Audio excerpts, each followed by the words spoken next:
Hello students, welcome. Tally prime के आज के सेशन का जो हमारा टॉपिक है, आज के सेशन में जो हम लोग डिस्कस करने वाले हैं वो है TDS certificates and forms, time limit for TDS paid to government, यानी टीडीएस जो हम टैक्स पेड करेंगे गवर्नमेंट को आफ्टर डिडक्शन, उसका टाइम लिमिट क्या होता है। और साथ ही साथ एक हम लोग एंट्री सीखेंगे TDS deduction on professional and technical services, जो कि अंडर सेक्शन 194J के अंदर आता है। इस सेक्शन में जो थ्रेशोल्ड लिमिट होता है, ये जो सेक्शन है नेचर ऑफ पेमेंट, इसमें प्रोफेशनल और टेक्निकल दोनों सर्विसेज आते हैं। प्रोफेशनल सर्विसेज लाइक आप किसी ऑडिटर, किसी सीए से सर्विस लेते हैं, किसी एडवोकेट से सर्विस लेते हैं। तो इस तरह के सर्विसेज पे जब उन्हें हम पेमेंट करते हैं, सीए या एडवोकेट या ऑडिटर को, तो उस पेमेंट पे हम सेक्शन 194J के थ्रू डिडक्शन कर सकते हैं टीडीएस का। ठीक है, इसमें जो थ्रेशोल्ड लिमिट होता है, प्रोफेशनल सर्विसेज भी आता है इसमें और टेक्निकल सर्विसेज भी आता है। ठीक है, तो इसमें क्या है, सेक्शन इसका है, इसका जो सेक्शन है वो तो आपने देखा 194J है, और इसका जो थ्रेशोल्ड लिमिट है, थ्रेशोल्ड लिमिट यानी एग्जेम्पशन लिमिट जो है इसका 30,000 है। अगर डायरेक्टर्स है, कंपनी डायरेक्टर, जैसे कंपनी होती है, कंपनी का डायरेक्टर है, उसके लिए ये लिमिट 0 हो जाता है। अगर कोई डायरेक्टर है और वो पे कर रहा है ऑडिट ये सब फी, तो वो टीडीएस डिडक्शन नहीं कर सकता। ठीक है, अब इसमें क्या है कि अगर जो टैक्स रेट है, इसका टैक्स रेट की बात करें तो प्रोफेशनल सर्विसेज के लिए 10% डिडक्शन है, और अगर टेक्निकल सर्विस है तो 2% का डिडक्शन।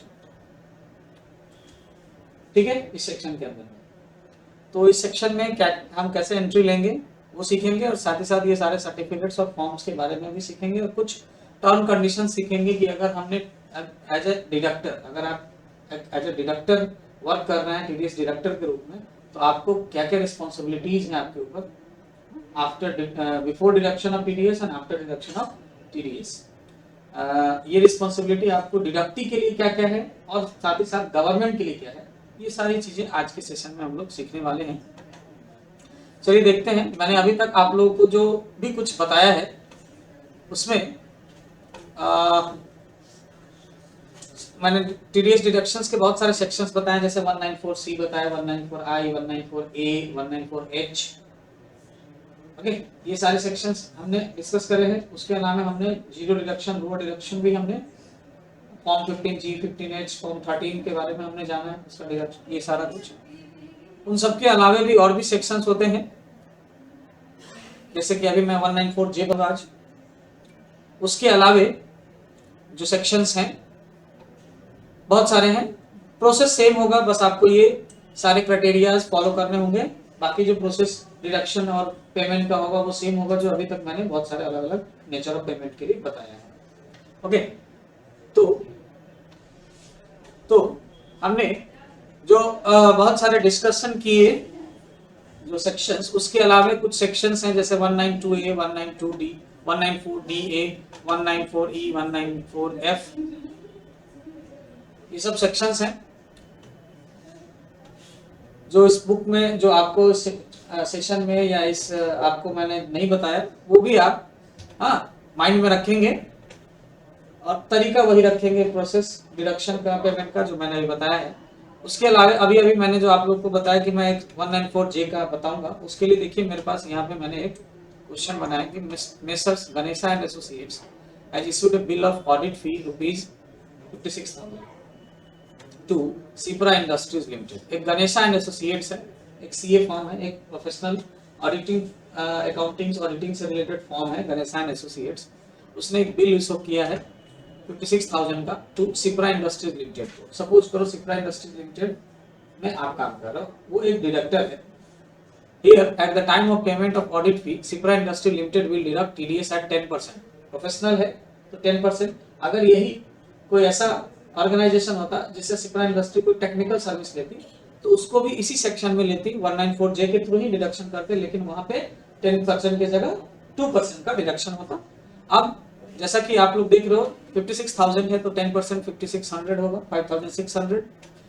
तो जो गणेशा एसोसिएट्स को जो हम पेमेंट करेंगे वो 56,000 में से 5,600 माइनस करने के बाद 50,400 का पेमेंट पे करेंगे। और जो हमने 5,000 अब यहाँ पे सॉरी ये थोड़ा सा मिस्टेक हो गया है, ये 5,600 होगा। 5,600 का जो हमने टीडीएस डिडक्शन किया वो हम गवर्नमेंट को पे कर।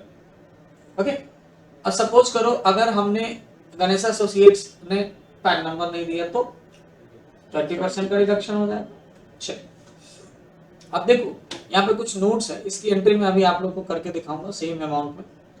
देखो कह रहा है नोट में कि no surcharge to be added with the above mention rates. जो ये रेट्स हैं इस रेट्स में हम कोई सरचार्ज अलग से ऐड नहीं कर सकते। The rate are to be further increase by education cess at the rate of 2% and secondary higher education cases at the rate of 1% only in case of salaries। मतलब हम लोग जो टीडीएस डिडक्शन करते हैं ना, तो टीडीएस डिडक्शन के case में कोई सरचार्ज ऐड नहीं होता है। लेकिन अगर हम टीडीएस डिडक्शन सैलरी पे करते हैं, section 192 TDS deduction section 192 follow कर रहे हैं, 2 हम यूज कर रहे हैं, सैलरी पे डिडक्शन अगर हम कर रहे हैं तो उस टीडीएस डिडक्शन पे क्या, तो जैसे ये 5,600 है ना, तो इस डिडक्शन पे हम लोग क्या करेंगे, तो इस डिडक्शन पे हम लोग एजुकेशन सेस 2% का और high secondary and higher education cess 1% का जो है वो भी एडिशनल ऐड करेंगे। अब वो किस पे होगा, तो ये जो 2% सेस 1% होगा, वो 2% जो होगा ये इस जो टीडीएस का अमाउंट होगा इसका 2% सेस चार्ज के रूप में हम लोग डिडक्ट मतलब ऐड करेंगे। तो वो आप 56,000 का 2% अगर निकाले तो कितना हो जाएगा, सॉरी 5,600 का 112 है, 112 रुपीस के आसपास होगा, है ना। तो ये उसमें ऐड हो जाएगा जब सैलरी की कंडीशन में आएगा। तो इस सब चीजों को डिटेल में आप इनकम टैक्स डायरेक्ट टैक्स के क्लास में सीखेंगे। आगे बढ़ते हैं। Where PAN of the deductor, PAN of the deductee, deductor नहीं, PAN of the deductee is not available, अभी मैंने बात किया, तो TDS will be deducted at the prescribed rate of 20% which one is higher. मतलब अगर पैन नहीं है तो प्रिस्क्राइब रेट पे या जो हायर होगा, अगर मान लेते हैं कि 20% से हायर टैक्स का रेट है तो वही रेट आपका डिडक्ट होगा, फिर 20% वहां डिडक्ट नहीं होगा। लेकिन 20% से नीचे है और पैन आपने नहीं दिया है तो उसमें 20% का हायर रेट डिडक्शन होगा। ठीक है, आगे बढ़ते हैं। Time of deduction of tax. तो डिडक्शन ऑफ टैक्स का टाइम क्या होगा, जैसे हम लोग डिडक्शन किस टाइम पे करेंगे, कब करेंगे, उसके लिए अगर हम बात करें तो ये सब कुछ हम लोग करते हैं। उससे पहले चलते हैं टैली स्क्रीन पे और वो प्रोफेशनल वाला हम लोग एंट्री देख लेते हैं। ठीक है, तो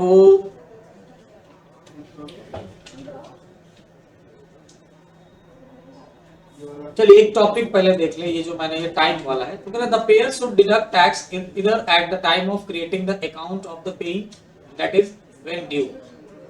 यानी कि जो टीडीएस का जो डिडक्शन है, कोई भी डिडक्टर जो डिडक्ट करेगा टीडीएस, तो वो डिडक्टी के अकाउंट में, हाँ, time of crediting the account of, जब वो क्रेडिट करे किसके, डिडक्टी के अकाउंट को, दैट इज उसका व्हेन ड्यू, ड्यू जो होता है और द टाइम ऑफ मतलब ड्यू क्रिएट कर रहा है। जैसे हम लोग हमने एंट्री सीखा ना कि हम लोग जब बिल रिसीव करते हैं तो क्या होता है, ड्यू क्रिएट कर रहे होते हैं, तो हम लोग उसी समय टीडीएस का डिडक्शन कर लेते हैं।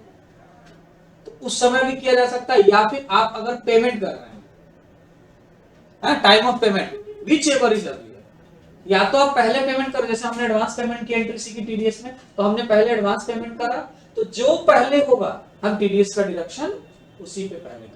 हमने एडवांस पेमेंट पहले करा है तो हम उस पर पहले पेमेंट कर लेंगे। अगर बिल पहले हमने ले लिया तो हम पहले उस बिल रिसीव करते वक्त, ड्यू बनाते वक्त ही टीडीएस का डिडक्शन कर लेंगे।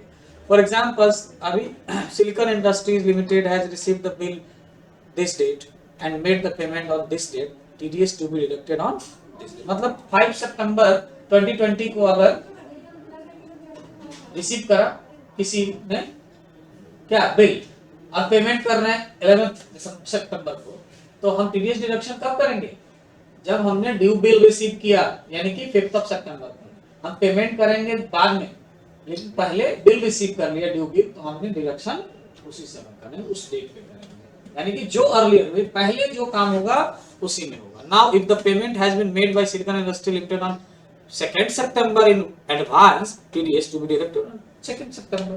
तो अगर यही चीज होता कि हम उस बिल को लेने से पहले ही सिलिकॉन इंडस्ट्री ने अगर 2 सितंबर को ही कुछ एडवांस पेमेंट किया होता, तो उसी समय उसी दिन वो टीडीएस डिडक्ट करेगा, ठीक है। However, in case of salary, dividend, winning of lotteries, crossword puzzle, card games, horse races, tax is to be deducted at the time of payment.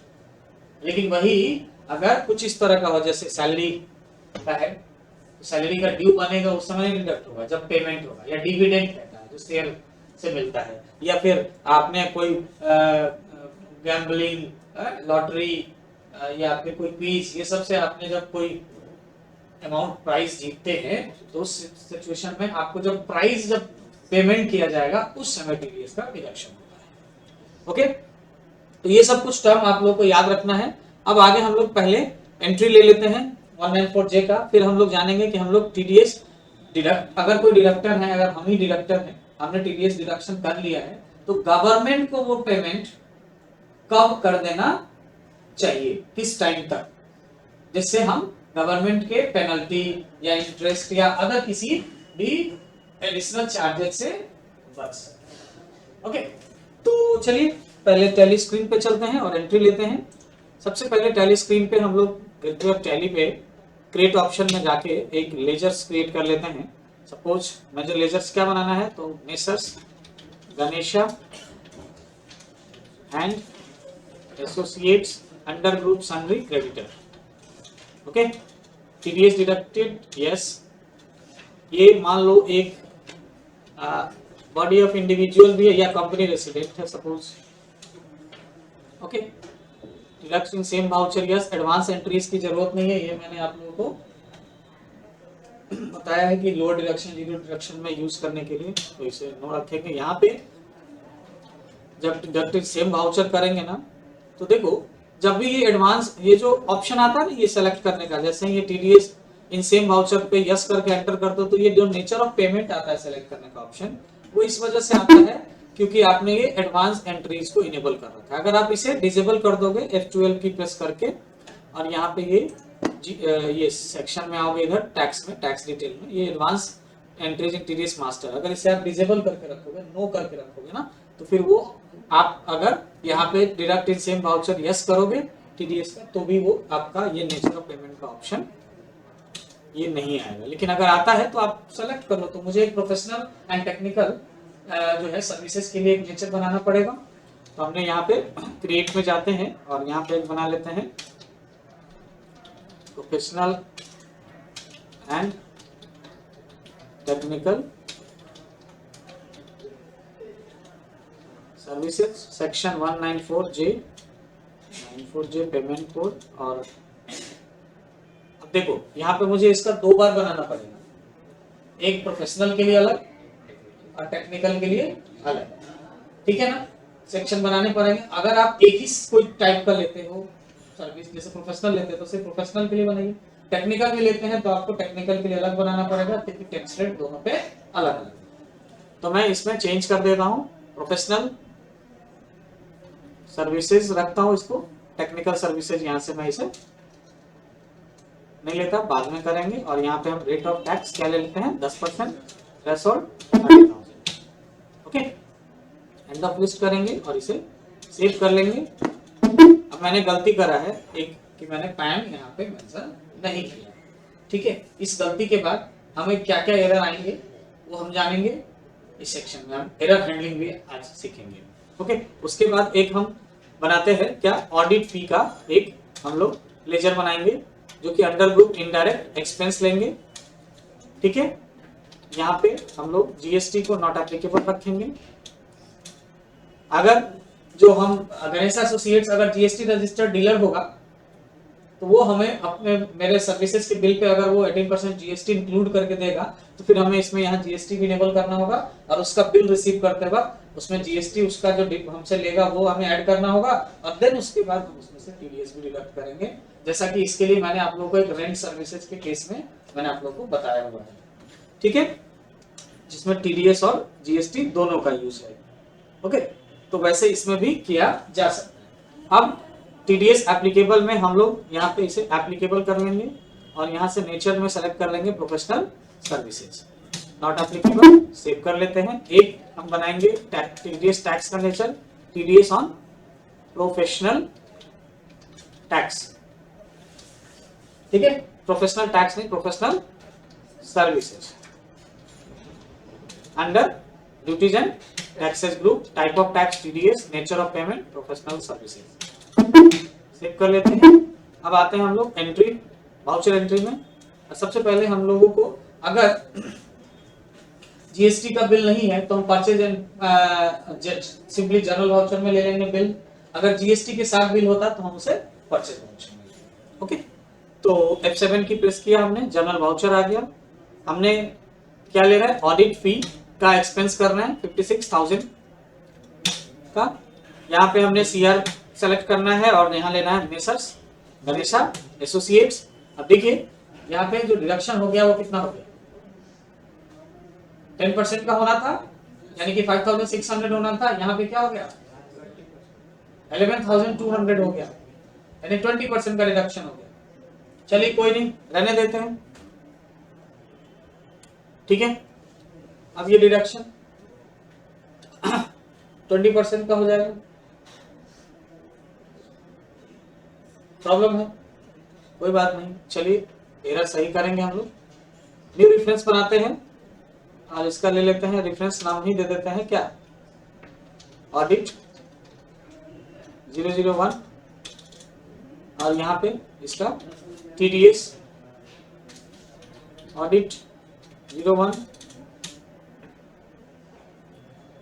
और फिर सीआर साइड में हम लोग लेंगे टीडीएस ऑन प्रोफेशनल सर्विसेज, जो हम लोग TDS tax का। अब ये एंट्री हो गया। अब जैसा कि वो हाई डिडक्शन था, हम लोग रिपोर्ट देखने जाएंगे, display more reports, statutory reports, TDS reports, form 26 Q.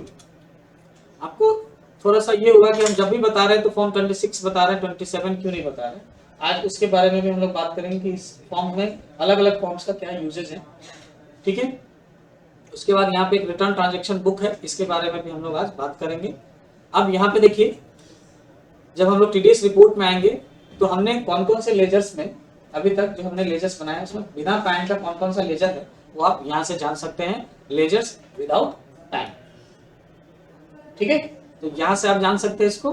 तो देखिए इसमें हमने अभी तक 2 लेजर, एबीसी एड एजेंसी और एक गणेशा एसोसिएट्स, ये 2 लेजर्स हैं जिनका पैन हमने मेंशन नहीं किया, तो आप यहाँ पे चाहे तो मेंशन कर सकते हैं, ठीक है। उसके अलावा टीडीएस आउटस्टैंडिंग में आप जानेंगे कि अभी तक आपको टीडीएस कितना अभी आपके ऊपर लायबिलिटी है जो गवर्नमेंट को पे करनी है, ठीक है। तो ये सारे जो है रिपोर्ट्स हैं जो मैंने आप लोग को अभी तक नहीं बताया था, वो आज हमारा लास्ट सेशन है इसलिए मैं आप लोग को ये बता रहा हूँ, ठीक है। कमीशन के लिए 200 रुपए का, और ये अभी जो मैंने प्रोफेशनल सर्विसेज का दिखाया वो 11,200 का अभी हमारे ऊपर आउटस्टैंडिंग है। रिटर्न ट्रांजेक्शन बुक में जाएंगे तो आपको यहाँ पे दिखेगा रिटर्न। अब देखो 1 अप्रैल से 1 अक्टूबर तक अभी तक कोई रिटर्न यहाँ पे अवेलेबल नहीं है, ठीक है। अभी हम लोग आगे देखेंगे इसमें क्या करना है। फॉर्म 26 क्यू में जाएंगे और देखिए यहाँ पे कोई हाई डिडक्शन में ऐसा कुछ दिख रहा है क्या कि कोई अमाउंट हमने डिडक्ट किया है, जबकि अभी अभी हमने एक एंट्री करा है प्रोफेशनल जो है सर्विसेज के लिए, हमने 56,000 पेमेंट का ड्यू दिखाया है, टेबल बनाया है, उसमें मैंने डिडक्शन किया है जो यहाँ नहीं दिख रहा। अब जैसा कि ये नहीं दिख रहा, इसके पीछे का रीजन है, तो कहां से हम चेक करेंगे, तो इस uncertain transaction correction needed column में जाएंगे तो यहाँ पे आपको दिखेगा एंटर करने के बाद कि यहाँ पे pan not available for party, ये यहाँ पे अवेलेबल है। जैसे ही हम यहाँ पे इसमें सिर्फ अगर हमने बता दिया कि पैन नॉट अवेलेबल, यहाँ पे हमने मेंशन कर दिया कि पैन नॉट अवेलेबल, तो ये एरर खत्म हो जाएगा और वहां पे हाई डिडक्शन कॉलम में हमें अमाउंट दिखना शुरू हो जाएगा कि 56,000 का हमने पेमेंट के लिए इतना डिडक्शन किया है, ठीक है। तो चलिए मैं इसको पहले लेकिन जैसे ही नॉट अवेलेबल करेंगे तो ये एरर भी खत्म हो जाएगा। और चलिए मैंने यहाँ पे कर लेता हूँ अवेलेबल, अवेलेबल किया, ठीक है। अभी भी एरर है लेकिन यहाँ पे कुछ नहीं आया क्योंकि हमने पैन वगैरह कुछ मेंशन किया ही नहीं है। तो यहाँ से मैं जाता हूँ, आपको यहाँ इस पैन नॉट अवेलेबल में आएंगे, एक पैन नंबर मैं यहाँ पे दे देता हूँ, ठीक है। अब वहाँ पैन स्टेटस खत्म और यहाँ पे एरर भी खत्म, और वो देखिए जैसे ही पैन दिया ये नॉर्मल रेट में आ गया, ठीक है।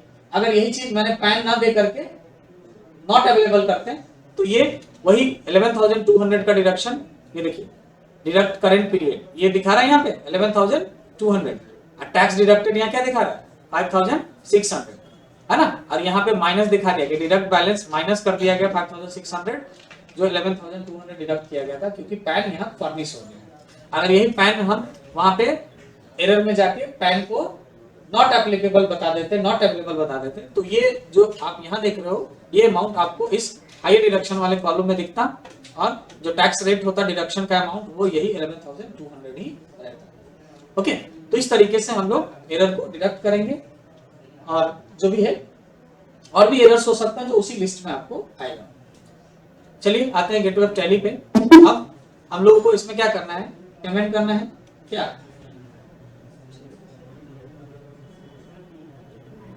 पार्टी को पेमेंट करेंगे यानी बिजनेस एसोसिएट्स को, और गवर्नमेंट को पेमेंट करेंगे। लेकिन गवर्नमेंट को पेमेंट करने का क्या है वो देख लेते हैं। उससे पहले मैंने ये एंट्री कब करी है वो देख लें। तो ये एंट्री है 1 अक्टूबर की, ठीक है। चलिए ओके, अब आते हैं गेटवे ऑफ टैली पे, और फिलहाल चलते हैं हम लोग अपने इस स्क्रीन पे जहां पे हमें जानना है कि पेमेंट जो हम टीडीएस का आप करेंगे गवर्नमेंट को वो कब और कैसे करेंगे। तो देखिए यहाँ पे कुछ टाइम लिमिटेशंस हैं टैक्स डिपॉजिट करने के। जैसे पहला है टैक्स इज डिडक्टेड बाय और on behalf of the government and paid without challan. मतलब टैक्स डिडक्टेड बाय और on behalf of the government, मतलब टैक्स आप एक डिडक्टर हैं, आपने टैक्स डिडक्ट कर लिया, खुद डिडक्ट कर लिया या गवर्नमेंट के बिहाफ में आपने डिडक्ट कर लिया, और उसके लिए कोई चालान अभी तक जनरेट नहीं हुआ है। पेमेंट जो है डिडक्ट कर लिया आपने टीडीएस, खुद से कर लिया या गवर्नमेंट के नाम पे गवर्नमेंट के बिहाफ में कर लेगी, डायरेक्ट अभी हम गवर्नमेंट को पे करेंगे और उसके लिए आपने चालान नहीं बनाया। ऐसे तो डिडक्शन आप खुद भी करोगे जब भी तो भी गवर्नमेंट को देना, और डायरेक्ट गवर्नमेंट के बिहाफ का कहने का मतलब कि डायरेक्ट गवर्नमेंट पोर्टल से उसका डिडक्शन आप दिखा रहे हो और आपने चालान उसके लिए जनरेट नहीं किया है। तो उसके लिए आपका जो गवर्नमेंट को डिपॉजिट करने का जो टाइम लिमिट होता है on the same day on which tax is deducted, मतलब उसी दिन गवर्नमेंट को वो टैक्स डिपॉजिट हो जाना चाहिए, नहीं तो पेनल्टी फाइन ये सब आपको पे करना पड़ेगा। ओके, अगर टैक्स डिडक्टेड हो रहा है बाय ऑन और behalf of government and paid by challan, और उसके लिए चालान बन रहा है, तो क्या होगा।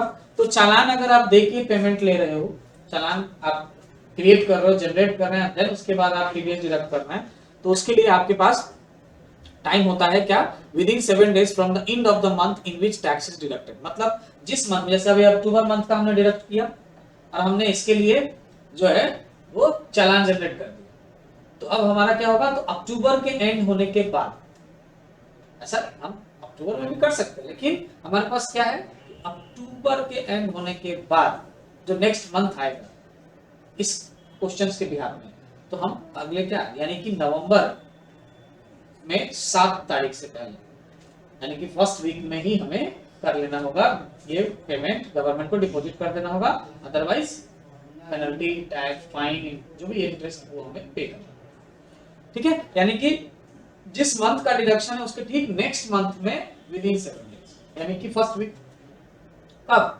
जब आप गवर्नमेंट के बिहाफ में या ऐसे ही डिडक्ट कर लिए और चालान जनरेट कर दिए हैं तब। आइए आगे बढ़ते हैं। Tax deducted by a person not being an office of the government.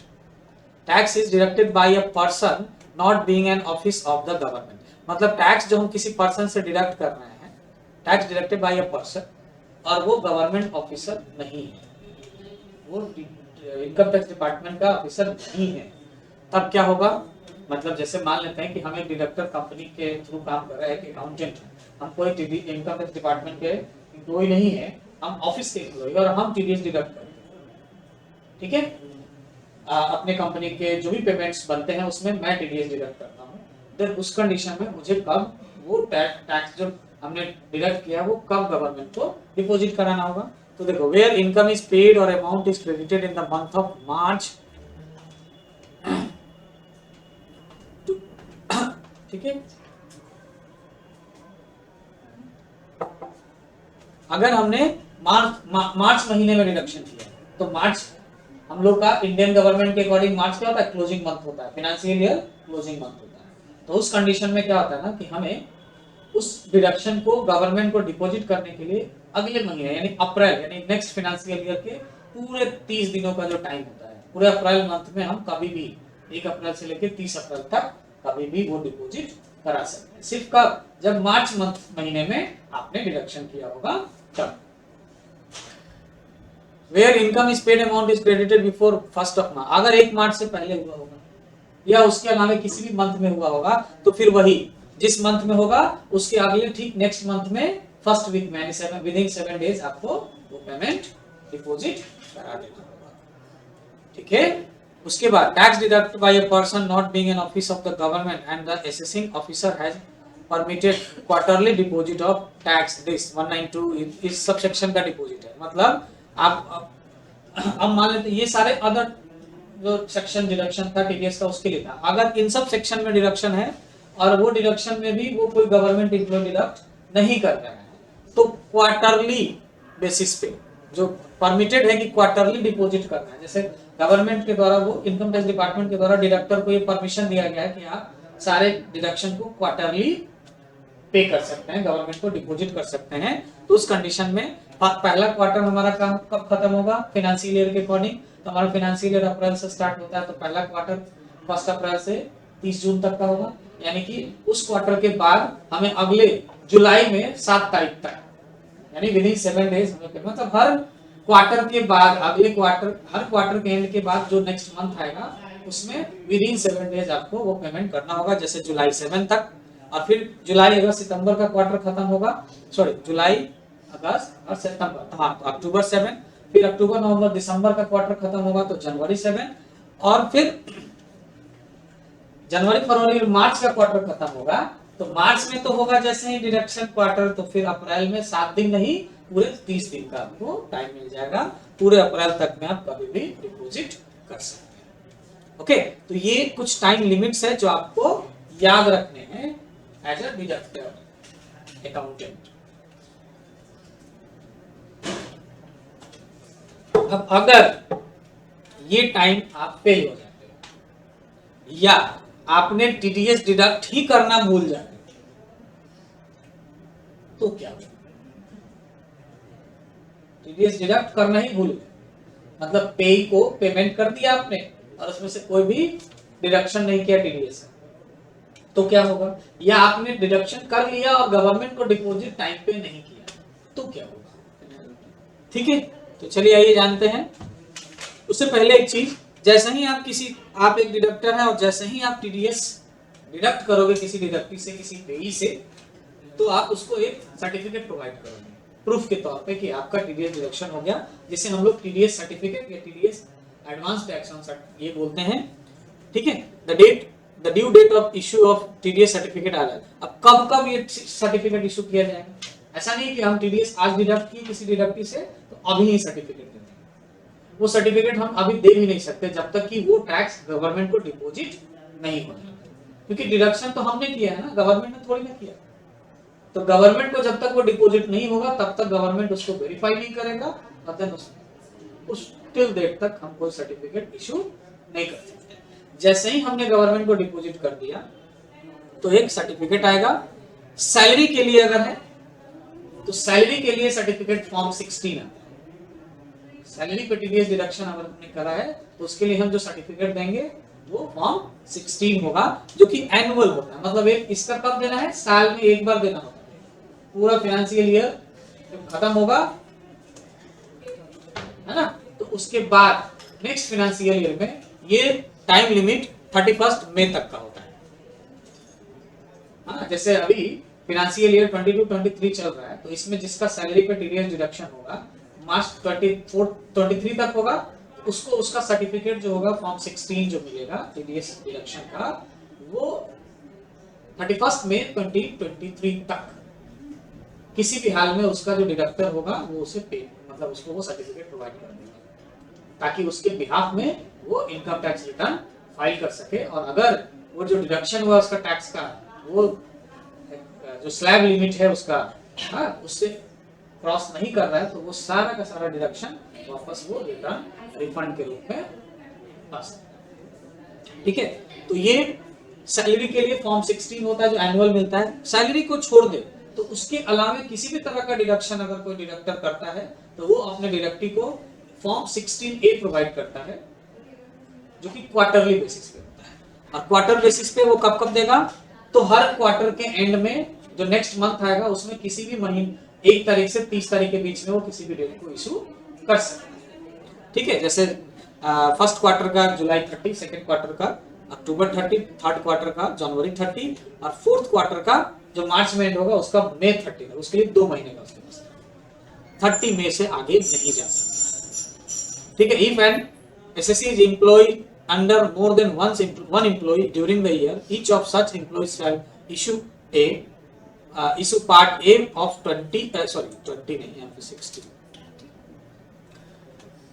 period which SSC was employed with each of the employee. Part B may be issued by each of the employer or the last employer at the option of the SSC.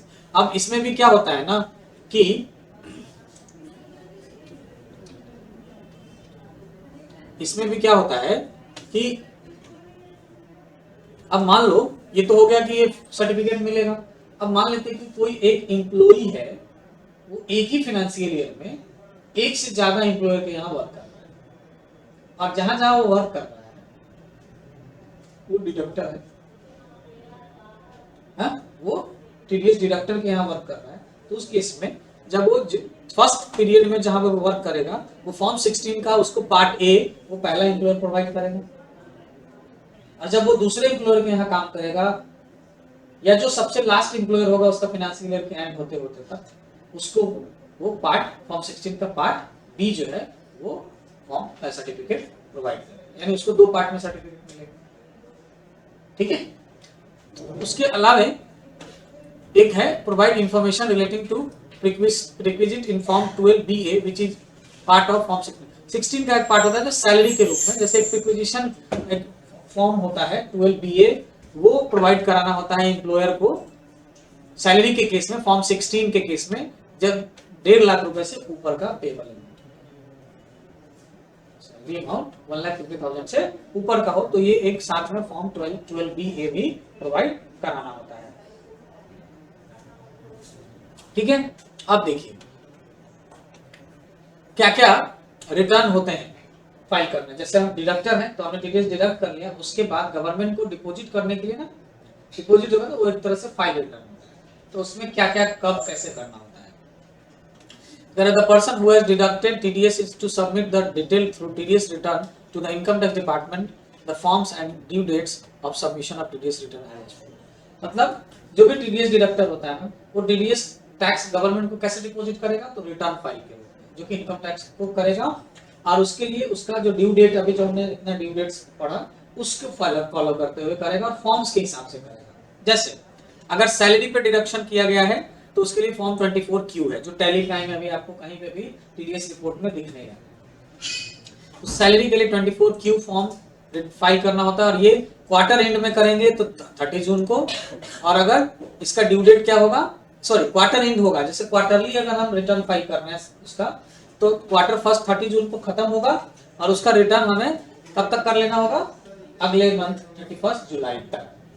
अगर हमने form, अभी देखो हम बार बार 26Q दिखाते हैं, 27 में नहीं जाते, तो 26 क्या है ना, 26Q वो अदर देन सैलरी, मतलब सैलरी के अलावा कोई भी टीडीएस डिडक्शन होता है उसके लिए हम 26Q फॉर्म ही जो है वो करते हैं। और इसका जो है ना क्वार्टर एंड, अगर जैसे ये 6 मंथ पे होता है तो 30 सितंबर पूरा 2 क्वार्टर खत्म हुआ, 6 मंथ, उसका 31 अक्टूबर तक हमें रिटर्न फाइल कर लेना होता है। एक और होता है फॉर्म 36Q, ये भी अदर देन सैलरी के लिए, लेकिन ये उन लोगों के लिए ये होता है जो नॉन रेसिडेंट है, मतलब इंडिया में तो है लेकिन इंडिया से बाहर के हैं, उनके लिए होता है। इनका वो ईयरली होता है, पूरा कैलेंडर, ये उनका एक साल का जनवरी से दिसंबर तक का होता है। उनको हर उनका क्वार्टर 31 दिसंबर को एंड होता है, 31 जनवरी तक उनका डिडक्शन होता है, या और लास्ट में 31 मार्च का जो होगा, जो भी एंड, उसका जो आपका रिटर्न फाइल वो 31 मई तक कर लेना है। तो ये ड्यू डेट्स हैं, हमें ये ड्यू डेट्स याद रखने हैं, ठीक है, इन तक कर लेना है।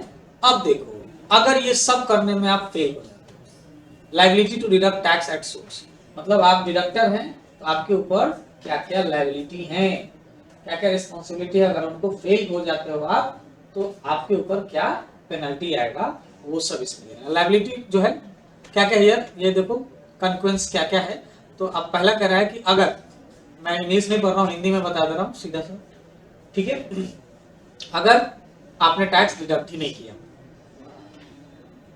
तो आपने जो पेमेंट दिखाया होगा कि मैंने इतना रुपए का पेमेंट किया है, जैसे ऑडिट फी में या किसी भी नेचर में आपने पेमेंट किया, और आप उसको इनकम टैक्स रिकॉर्ड में दिखाओगे कि ये मेरा एक्सपेंस हुआ है, वो एक्सपेंस आपका वैलिड नहीं माना जाएगा। एज अ डिडक्टर आपको उस पेमेंट से टीडीएस डिडक्ट करना था और आपने नहीं किया, तो वो अमाउंट जितने का आपने पेमेंट किया वो एक्सपेंस नहीं माना जाएगा, और उस अमाउंट पे जो टीडीएस का अमाउंट डिडक्ट होना चाहिए था उतने रुपए का पेनल्टी आपसे इनकम टैक्स डिपार्टमेंट चार्ज करेगा। जैसे 56,000 रुपए 56,000 का था पेमेंट, 10% 5,600 डिडक्ट करना था, आपने नहीं किया, तो ये आपकी गलती है, वो आपको तो एक्सपेंस भी नहीं माना जाएगा, इनवैलिड हो जाएगा, और उसमें उसका जो 5,600 का जो टैक्स अमाउंट था उतना ही आपको पेनल्टी गवर्नमेंट ले लेगी, ठीक है, और वो आपका एक्सपेंस भी इनवैलिड हो जाएगा। इफ आप कह रहा है कि टैक्स डिडक्ट कर लिया आपने, दूसरा है टैक्स डिडक्ट कर लिया लेकिन गवर्नमेंट को डिपॉजिट नहीं किया, जो डिपॉजिट ड्यू डेट है उस डेट तक आपने डिपॉजिट नहीं किया, तो उस कंडीशन में भी जब तक वो डिपॉजिट नहीं होगा टैक्स, तब तक वो एक्सपेंस जो है वो नहीं माना जाएगा, और जब तक वो पेमेंट आप नहीं करते हो तो आपको 1.5% पर मंथ के हिसाब से इंटरेस्ट भी उस पर चार्ज किया जाएगा, ठीक है। डिडक्शन करने के बाद अब मान लें आपने डिडक्शन ही नहीं किया तो इक्वल अमाउंट आपका पेनल्टी लगेगा, और साथ में अगर उसको ड्यू डेट से भी क्रॉस करा रहे हो आप तो उस पे 1% का पर मंथ, यानी मतलब डिडक्शन नहीं किया है उस अमाउंट पे 1% का आपको इंटरेस्ट चार्ज करेगा मंथली इनकम टैक्स डिपार्टमेंट, और आपने टीडीएस डिडक्ट करके डिपॉजिट नहीं किया है ड्यू डेट तक तो उस पे 1.5% का इंटरेस्ट रेट चार्ज करेगा डिपार्टमेंट आपसे, ठीक है। उसके अलावा अगर आपने डिपॉजिट नहीं कराया टैक्स डिडक्ट करने के बाद, तो इस कंडीशन में पेनल्टी इंटरेस्ट तो होगा, मे बी कि आपको इंप्रिजमेंट हो सकता है, यानी जेल भी हो सकती है, और वो जेल 3 महीने से लेकर के मैक्सिमम 7 साल तक के लिए हो सकती है, 3 मंथ्स मिनिमम 3 मंथ्स और मैक्सिमम 7 इयर्स। अगर आप लेट फाइल करो, जैसे ड्यू डेट है उसमें लेट हो गए कुछ दिन, तो आपको 200 पर डे के हिसाब से, subject to maximum amount of TDS, मतलब जितना ज्यादा अमाउंट होगा टीडीएस का उस हिसाब से 200 रुपए पर डे का आपको फाइन देना पड़ेगा अगर आप ड्यू डेट मिस कर जाते हैं। हाँ, अगर आप टीडीएस रिटर्न फेल हो जाते हो, जैसे रिटर्न का भी डेट बता ना, वो रिटर्न करना आप फेल हो गए, ठीक है, तो आपको पेनल्टी के तौर पे मिनिमम 10,000 मैक्सिमम 1 लाख रुपए, किसको, जो इंडिविजुअल और एचयूएफ है, तो जो डिडक्टर टाइप इंडिविजुअल और एचयूएफ है तो मिनिमम 10,000 मैक्सिमम 1 लाख रुपए का पेनल्टी लगेगा।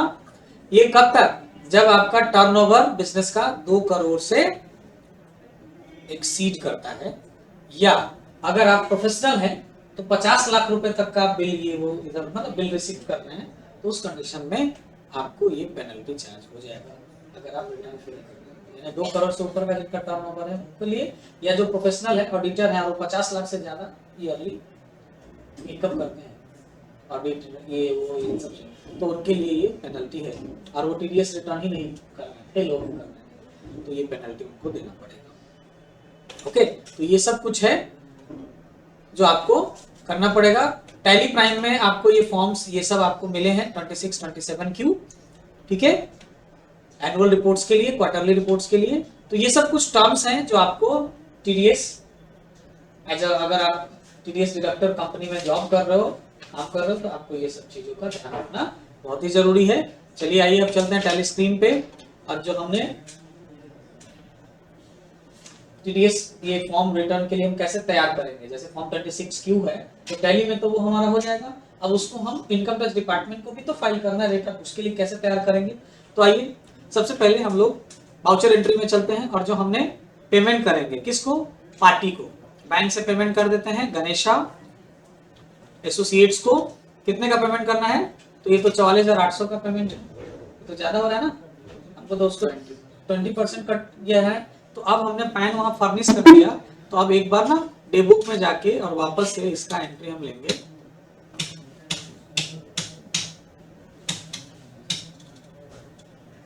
तो ये तो अमाउंट वही रह जाएगा, लेकिन वहां से दिखा रहा है क्या, 5600 रुपए हमें गवर्नमेंट को पे करना है।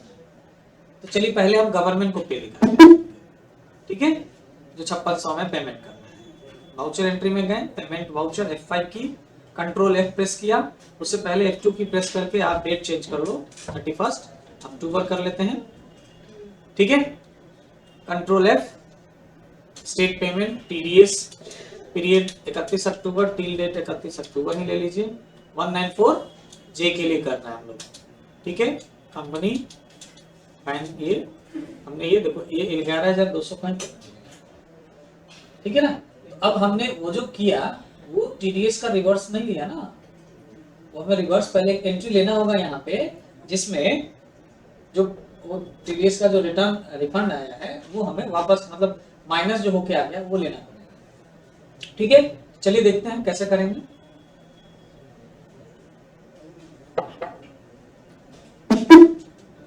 DOT होता है टीडीएस रिपोर्ट, 26Q में जाएंगे, तो यहाँ करेंट पीरियड का ये डिडक्शन यही दिखा रहा है यहाँ पे, ठीक है, ये डिडक्शन दिखा रहा है ना।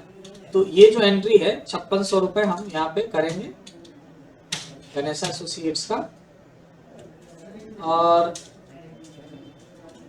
यहाँ तो ये ठीक है, ये तो एंट्री ऐसा ही रहेगा।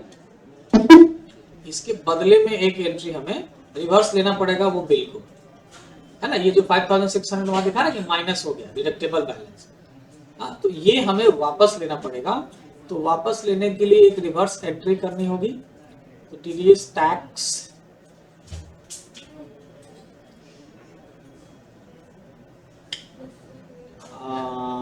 एक मिनट, चलिए। तो हम लोग यहाँ पे जो मैंने बताया कि अभी हम लोग यहाँ पे पेमेंट तो हमने दिखाया कि एक अक्टूबर को हमने ये करा है एंट्री, लेकिन उसके बाद जब हमने एरर जाके सही किया टीडीएस रिपोर्ट्स में जाके, तो यहाँ पे ये माइनस में दिख रहा है कि 5600 है, लेकिन अभी भी ये टैक्स कितना 11,400 का ही दिख रहा है। तो अगर हमें ये पेमेंट करना है तो पहले तो हमें कुछ और एंट्रीज करनी होगी। टीडीएस अगर हम पेमेंट करने जाएंगे तो गवर्नमेंट तो 11,400 का ही पेमेंट लेगा, 5,600 का वो वहां पे तो हमें एडजस्ट करना पड़ेगा कि हमने पैन नहीं दिया था जिसकी वजह से वो एंट्री गलत हो गई। अब मैंने उसे पैन लिया है, पैन फर्निश किया, अब उसका एंट्री हमें ये लिंक करना है। तो कैसे करेंगे, तो सबसे पहले तो हम एक एंट्री और ले लेंगे वाउचर में जाके, जर्नल वाउचर में, और हम जो टीडीएस का जो 5600 रुपए का 11,400 में से 5,600 ये कर लेंगे 11,200 से। तो इसके लिए क्या करेंगे, एक रिवर्स एंट्री ले लेंगे, जैसे टीडीएस ऑन सर्विस प्रोफेशनल 5,600, और ये मेसर्स गणेशा एसोसिएट से हम ये ले लेते हैं, ठीक है, कि इसमें से ये 5,600 हम लोग वापस ले लेते हैं। तो अब देखिए करंट बैलेंस टीडीएस प्रोफेशनल यहाँ पे 5,600 हो जाएगा, और गणेशा का जो करंट बैलेंस है वो 50,400 का हो जाएगा। ये हमने किसके अगेंस्ट में लेंगे, ये जो हमारा ऑडिट का जो फी 11,200 था इसके अगेंस्ट में हम लोग इसे ये कर लेंगे, ठीक है। ये इसको 31 अक्टूबर के दिन लास्ट दिन, ओके, ये एक एंट्री हो गया। इसकी एंट्री करने से के बाद अब हम गणेशा को तो पेमेंट कर देंगे, क्या पेमेंट वाउचर, और हम गणेशा एसोसिएट्स को पेमेंट कर दे रहे हैं क्या, बैंक से अपना पेमेंट कर देते हैं गणेशा एसोसिएट्स को। तो इसका पेमेंट 50,400 हम कर देते हैं, 5,600 अगेंस्ट इस बिल के अगेंस्ट, चेक नंबर वगैरह दे देंगे, ये हमने उसको कर दिया। गवर्नमेंट को पेमेंट करेंगे पेमेंट वाउचर से, तो कंट्रोल F, ठीक है। पेमेंट करने के बाद जो हम पेमेंट करेंगे, पेमेंट करते समय स्टेट पेमेंट कंट्रोल F लेंगे, TDS 1 to 31 अक्टूबर, टिल डेट 31 अक्टूबर ले लेते हैं, 194J प्रोफेशनल फी, कंपनी, रेसिडेंट, और ये तो यहाँ पे 11,200 ही आएगा क्योंकि वो 1, इसमें हम बैक स्पेस की दबाएंगे और यहाँ देखिए करंट बैलेंस हमको क्या दिख रहा है इसका 56,000, तो 5,600 डाल के और इसे हम लोग ये कर लेंगे, ओके। लेकिन हमारा जो एंट्री था यहाँ पे, वो बाकी का वो किस चीज में चला गया, उसके लिए ये करना पड़ेगा ना हमको, कि ये 11,200 यहाँ दिखा रहा है। तो अब आगे चलते हैं, इसको पहले हम लोग इसे सेव कर लेते हैं, इस एंट्री को एक चेक नंबर देके बाद में ये सेव कर लिया। और इसके बाद हम रिपोर्ट देखते हैं कि हमने पेमेंट कर दिया, तो फॉर्म 36Q में ये रिपोर्ट का यहाँ पे अभी भी एक टेबल दिखाता है, जबकि हम रिकाउंसिल नहीं कर लें। तो रिकाउंसिल हम यहाँ से कर सकते हैं अनसर्टेन ट्रांजेक्शन के थ्रू, या रिकाउंसिल हम यहाँ से बैक आके यहाँ से भी कर सकते हैं। मैं इसी में जाके करता हूँ।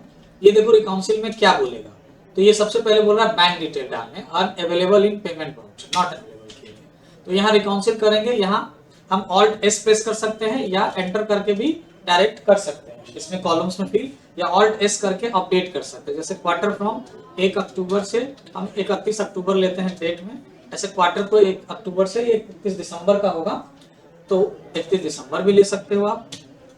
HDFC bank branch Patna, BSR code 7 digit एक ले लीजिए, चालान नंबर एक डमी डाल देते हैं और चालान डेट हम 31 अक्टूबर का लेते हैं। अब चालान चेक नंबर 1 2 3 4 5 6 ऐसा हमने दिया, चेक डेट 31 अक्टूबर का। ये हमने बैंक नेम और ब्रांच पटना ले लिया, इसे सेव कर दिया। अब ये क्या है कि अभी एक और एरर रह गया, क्या कि paid but not linked with TDS deduction voucher. Paid तो हो गया लेकिन TDS डिडक्शन वाउचर से ये लिंक नहीं हो पाया, है ना। यहाँ पे एक एरर आ रहा है, इस वजह से आपको ये बैलेंस पेबल अभी भी नहीं दिखेगा। तो अब इसको कैसे दूर करेंगे, हाँ, तो इसके लिए हम जाएंगे TDS डिडक्शन जो यहाँ पे है। अब इसको लिंक कराना होगा अपने वाउचर से, कि लिंक होने रहा, क्योंकि पेमेंट करते वक्त वहां हमने करंट बैलेंस 56,000 दिया था और वो 11,200 दिखा रहा था। अब वो लिंक कैसे करेंगे वो मैं अभी बाद में डिस्कस करूंगा। अब मान लेते हैं कि ये हमने रिटर्न कर दिया, यहाँ पे टैली में दिखा दिया कि 5600 रुपए हमने गवर्नमेंट को डिपॉजिट करना है। अब इसको हम इनकम टैक्स डिपार्टमेंट के पोर्टल पे जाके रिटर्न फाइल करेंगे ड्यू डेट के अकॉर्डिंग। तो इसके लिए इसको ना हमें सेव करना होगा, इस बिल को हम सेव कर लेंगे और उसके बाद इसको एक्सपोर्ट करेंगे टैली से, और TDS रिटर्न फाइल करने के लिए इनकम टैक्स डिपार्टमेंट के पोर्टल पे जाके इसको रिटर्न फाइल करेंगे। तो ये कैसे होगा, तो चलिए इसके लिए हम लोग यहाँ आएंगे, लेकिन ये तो फिलहाल सेव करने के लिए आपको ये पहले तो ये करना होगा। TDS डिडक्शन एडजस्टमेंट में चलते हैं हम लोग, टिल 31 अक्टूबर आने दीजिए। पार्टी नेम क्या लेंगे, ये तो आएगा नहीं क्योंकि यहाँ पे 31 अक्टूबर के बाद का नेचर,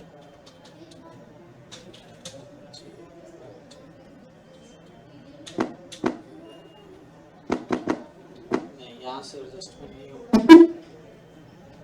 बाहर आते हैं। चलिए यहाँ से हम ना TDS ये फॉर्म को सेव करते हैं। सेव करने के लिए आप यहाँ पे सेव व्यू फॉर्मेट में जा सकते हैं, इसके लिए आप कंट्रोल L भी प्रेस कर सकते हो। इसके लिए आप कंट्रोल L प्रेस कर सकते हैं, यहाँ पे सेव व्यू फॉर्मेट में जाके आप नाम ले लीजिए किस फॉर्म को सेव कर रहे हैं। तो form 26Q my view, set the default view of the report, set this default view, ये सब एडिशनल कॉन्फ़िगरेशन अगर करना हो तो आप यस करके इसमें कर सकते हैं। सारे रिपोर्ट या सिर्फ दिस कंपनी का रिपोर्ट, ये तो हम दिस कंपनी कर लेते हैं। हाँ, सेलेक्टेड पीरियड भी आप यहाँ से सेट कर सकते हैं, सारे पीरियड लेना है तो नो रखिए, एक्सेप्ट। अब ये सारा चीज हम सेव करने के लिए उसके बाद आपको यहाँ पे एक और है, ये सेव रिटर्न में जाना होगा। इसके लिए आपको ऑल्ट बी यूज करना होगा, ऑल्ट बी या फिर सेव रिटर्न में जाके आप इसे यस करोगे तो ये रिटर्न सेव होके वापस आ जाएंगे हम लोग 26Q से बाहर। और उसके बाद अब हमें इसे एक्सपोर्ट करना है, तो हम लोग स्टेचुअरी रिपोर्ट में ही जाके टीडीएस रिपोर्ट में, यहाँ देखिए रिटर्न ट्रांजैक्शन बुक है, इसमें आएंगे और देखो जो भी सेव ट्रांजैक्शन होगा फॉर्म 26Q का वो यहाँ पे दिखने लगेगा, जो कि अभी थोड़ी देर पहले मैंने दिखाया था तो नहीं दिख रहा था। अब यहाँ से इसे हमें क्या करना है, एक्सपोर्ट करना है। तो इसमें हमें इस सेव्ड जो है 26Q फॉर्म है इस पे एंटर करेंगे। उसके बाद हम लोग यहाँ पे एंटर करने के बाद प्रेस करेंगे ऑल्ट ई जो कि एक्सपोर्ट का शॉर्टकट होता है, या फिर आप यहाँ से एक्सपोर्ट मेनू पे भी क्लिक कर सकते हैं। उसके बाद इसमें हमें सेलेक्ट करना है एक्सपोर्ट रिपोर्ट में जो है वो आप क्या लेंगे, तो यहाँ पे ई रिटर्न के लिए रिपोर्ट करना है कि हमें इसको पोर्टल पे डालना है तो ई रिटर्न करेंगे। और अगर हमें अपने खुद के व्यू के लिए रखना है तो हम यहाँ से करेंट ऑप्शन पे जाएंगे, लेकिन हमें इसको करेंट में करेंगे ना तो वो एक्सेल रिपोर्ट बन के आ जाएगा। एक्सएमएल है यहाँ पे, देखो कॉन्फ़िगर में जाएंगे तो आप यहाँ से इसको ये चेंज कर सकते हैं फॉर्मेट रिपोर्ट देखने के लिए। हमारे पास कौन कौन सा फॉर्मेट है, तो ये जेपीजी हमने किया और इसे हम जेपीजी और ये कंट्रोल ए ये हम सेव कर देते हैं, तो ये फॉर्म 26Q जेपीजी में आ जाएगा। ये देखो सारा आ गया रिपोर्ट। हाँ, इसको जूम करके मैं दिखा दूं फुल स्क्रीन, ये सारे रिपोर्ट आ गए, कौन कौन सा डिडक्शन अभी तक है जिसका रिटर्न फाइल करना है। अब यहाँ पे अनसर्टेन ट्रांजैक्शन जो था वो भी दिख रहा है अभी, जो इसका नहीं होगा, ठीक है, इसको मैं बताऊंगा करना आगे। उसके बाद फिर से हम करते हैं ऑल्ट ई, और अब हमें इसको ई रिटर्न के लिए लेना है तो हम ई रिटर्न ऑप्शन पे ही एंटर करेंगे। अब ई रिटर्न में क्या होगा, तो फिक्स फाइल फॉर्मेट हो जाएगा इसका। अब इसको लोकेशन सिर्फ जानना होगा, तो लोकेशन का C drive Tally Prime, program file Tally Prime में सेव होगा, लोकल ड्राइव। इसको मैं डेस्कटॉप ले लेता हूँ, इसको चेंज करके सेलेक्ट फ्रॉम ड्राइव और यहाँ से इसको डेस्कटॉप पे कर दे रहा हूँ सेव। और इसका नाम क्या होगा, tally.txt। डेट में आपको मेंशन करना हो तो डेट मेंशन कर लीजिए। Is regular return file for previous period, आप रेगुलर रिटर्न फाइल कर रहे हैं, इसमें आप जो भी करना चाहें यस नो आप कर सकते हैं। उसके बाद यस करेंगे तो यहाँ पे आपको रिसिप्ट नंबर लेना पड़ेगा, जो आपको टोकन नंबर रिसिप्ट नंबर मिलेगा रिटर्न फाइल के लिए। मैंने डमी डाल दिया, तो ये डमी ले नहीं रहा है, इसको नो रखते हैं, ठीक है। यस करेंगे तो रिसिप्ट नंबर डालना पड़ेगा, मेरे पास है नहीं तो नो करते हैं। और उसके बाद इसको हमने सबमिट किया, ये देखो टैली नाम से ये टेक्स्ट फाइल बन गया। अब ये कुछ नहीं समझ में आएगा अभी, ये डायरेक्ट जब हम पोर्टल पे इनकम टैक्स डिपार्टमेंट के पोर्टल पे जाएंगे वहां पे रिटर्न फाइल करते हो, ये फाइल हम अपलोड करेंगे तो वो हमारा रिटर्न प्रोसेस ले लेगा, किस किस रिटर्न के लिए ये जो है फाइलिंग किया जाना है, ठीक है। तो इस तरीके से हम फाइल को पहले सेव करेंगे फॉर्म्स को 26Q या जो भी फॉर्म है, देन उसके बाद उसको हम एक्सपोर्ट करेंगे दोनों तरीके से। अपने व्यू के लिए रखना है तो एक्सेल जेपीजी में कर सकते हैं, और ई रिटर्न के लिए रखना है तो ई रिटर्न फॉर्मेट में जाके करेंगे, जो कि फिक्स फॉर्मेट होगा। अब जैसा कि ये ऑप्शन है हमारा, ये जो लिंक्ड नहीं हो रहा है उसके लिए हम लोग थोड़ा सा चेक कर लेते हैं एक बार। चलिए, तो हम लोग को करना क्या था, तो ये जो ये डिस्प्यूट था हमारा प्रॉब्लम वो करना था। तो अब हम लोग क्या करेंगे कि हमारा जो फॉर्म 26Q है, फिर से वापस हम आते हैं गेटवे टैली से DOT करेंगे, 26Q में जाएंगे। और ये जो प्रॉब्लम है, जो ये लिंक्ड नहीं हो रहा है पेमेंट का, जो ये हो गया था, उसके लिए हम लोग क्या करेंगे, यह बटन बार पे ये देखो रिकम्प्यूट ऑप्शन है हमारे पास, ये क्लिक करेंगे इस ऑप्शन पे रिकम्प्यूट बटन पे, या इसके लिए आप ऑल्ट W प्रेस कर सकते हैं, ऑल्ट W। उसके बाद जैसे ही करोगे तो ये स्क्रीन वापस से ऊपर जाएगा, और देन उसके बाद यहाँ पे हम uncertain transactions correction needed error handling फिर से वापस से यहाँ पे आएंगे। और यहाँ देखिए नीचे क्या है, ये एरर है क्या, एक्सपेंस जो भी है लिंक्ड नहीं है एक्सपेंस परचेज ट्रांजैक्शन, इस पे क्लिक करेंगे। क्लिक करने के बाद एंटर करेंगे, एंटर करने के बाद एक बार और एंटर करेंगे यहाँ पे, और उसके बाद यहाँ पे ऑप्शन आएगा लिंक करने का, लिंक टू रिटर्न, ठीक है। इसको करने के लिए आप इसे क्या करेंगे, आप ऑटो फिल के लिए आप यहां से ऑटो फिल कर सकते हैं, ऑल्ट आर प्रेस कर सकते हैं, ठीक है। इस पे क्लिक किया तो ये देखो लिंक्ड हो गया ऑटो फिल, या इसके लिए ऑल्ट आर प्रेस कर सकते हैं और देन उसके बाद इसके आप यहाँ पे सेव कर सकते हैं। सेव के लिए यहाँ से सेव बटन पे या ऑल्ट बी प्रेस कर सकते हैं। अब ये बैलेंस सेव हो गया और देन उसके बाद आप देखो यहाँ से एगर भी खत्म हो चुका है और अब ये आपको यहाँ पे दिखाने लगा बैलेंस। अब ये बैलेंस टेबल दिखा रहा है। अब इसका रिकाउंसिल कर देंगे यहाँ से जाके, 11,200 हट गया ना। अब यहाँ पे रिकाउंसिल करने के लिए अभी भी प्रॉब्लम है, वापस से फिर से यहाँ पे हम लोग चलेंगे, ये अनसर्टेन ट्रांजेक्शंस, यहाँ पे वापस से एक बार जाएंगे, एंटर करेंगे। अब देखते हैं कहाँ पे प्रॉब्लम है।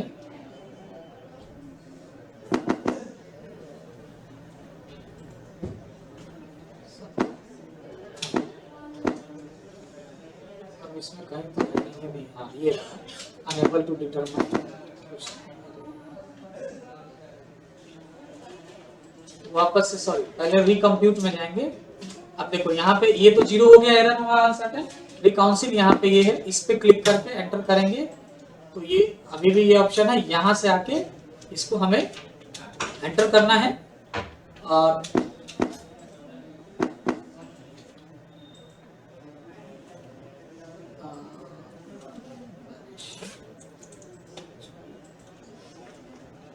इसको सेव कर दीजिए। सेव करने से तो कुछ नहीं होगा, मैंने वहां पे शायद प्रोसेस में थोड़ा सा कुछ मिस्टेक कर दिया। ये डिस्प्यूट ऐसे ही प्रॉब्लम सॉल्व होता है यहाँ पे, ठीक है। ये करना है, मैं किसी और सेशन में इसको अच्छे से क्लियर कर दूंगा। मैंने ये सारा चीज तो कर लिया था, बस थोड़ा सा लगता है हमने सेव एज रिवाइज्ड।